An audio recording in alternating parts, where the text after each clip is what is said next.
ચોમાસુ નજીક આવી રહ્યું છે ત્યારે મત વિસ્તાર વોર્ડ નંબર 16 માં પસાર થતી ખાડીની છેલ્લા 2 દિવસથી અલગ અલગ પોઈન્ટની મુલાકાત લીધી હતી અને પ્રી મોન્સૂન કામગીરી અંતર્ગત શું કામગીરી થઈ છે તેની ચકાસણી કરી પ્રી મોન્સૂન કામગીરી અંતર્ગત ખાડી ડ્રેજિંગ અને સાફ સફાઈની કામગીરી કરવા માટે અધિકારીને સૂચન કર્યું હતું અને દર વર્ષે ઘણી રજૂઆત બાદ પણ કામગીરી ન થતા વિરોધ પ્રદર્શનો કરીને કામગીરી કરાવતા આવ્યા છીએ।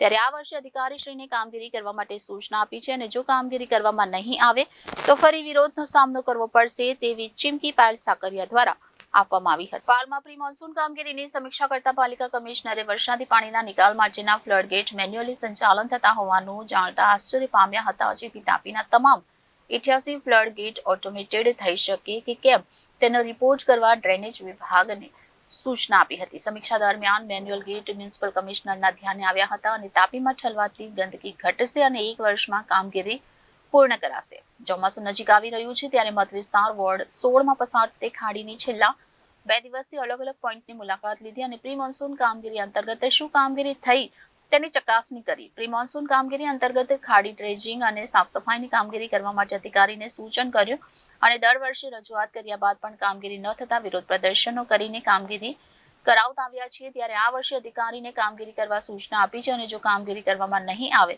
તો ફરી વિરોધનો સામનો કરવો પડશે તેવી ચીમકી પાયલ સાકરિયા દ્વારા આપવામાં આવી હતી। જી પાયલબેન, તમે ખાડીની વિઝિટ આવ્યા શું કહેશો? જી, છેલ્લા 2 દિવસથી અમે ખાડીની વિઝિટ કરીએ છીએ કેમ કે ચોમાસું હવે નજીક છે અને હું જે વિસ્તારમાંથી ચૂંટાઈ છું એ વિસ્તારની અંદર દર ચોમાસામાં ખૂબ મોટી પ્રોબ્લેમ આવે છે। ખાડી પૂર આવવાની શક્યતાઓ ઘણી વધી જતી હોય છે।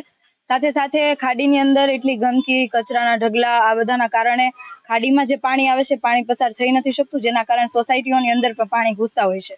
છેલ્લા 2 વર્ષથી આ બાબતની અમે લડાઈ લડીએ છીએ અને અંતે ખાડીનું કામ જે બોક્સ ડ્રેન કરવાનું છે મંજૂર કરાવ્યું, પરંતુ દર વર્ષે જ્યારે ચોમાસું આવે એ પહેલા અમે ખાડી સફાઈ માટે વારંવાર અધિકારીશ્રીઓનું ધ્યાન દોરતા હોઈએ છીએ, પરંતુ જ્યારે અધિકારીઓ દ્વારા પણ આ કામ તાત્કાલિક ધોરણે કરાવવામાં ના આવતું હોય ત્યારે અમે તમામ સ્થાનિક લોકોને હારે રાખીને વિરોધ પ્રદર્શનો કરતા હોઈએ છીએ, વિરોધ કરતા હોઈએ છીએ અને છેલ્લે આ કામગીરી થતી હોય છે। અને આ વર્ષે અમે આજે હું અને મારા સાથી નગરસેવક શોભનાબેન કેવડિયા અમે લોકો છેલ્લા 2 દિવસથી વિસ્તારની અલગ અલગ સોસાયટી પાસેથી જે પસાર થાય છે ખાડી એમની વિઝિટ કરી છે।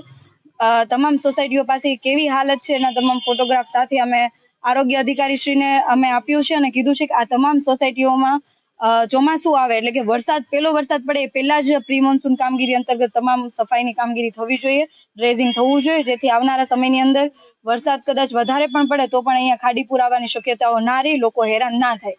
અને જો આ કામગીરી ચાલુ કરવામાં નહીં આવે તો દર વર્ષે જેમ અમે વિરોધ કરીએ છીએ આ વખતે પણ લોકોને સાથે રાખીને વિરોધ કરીશું।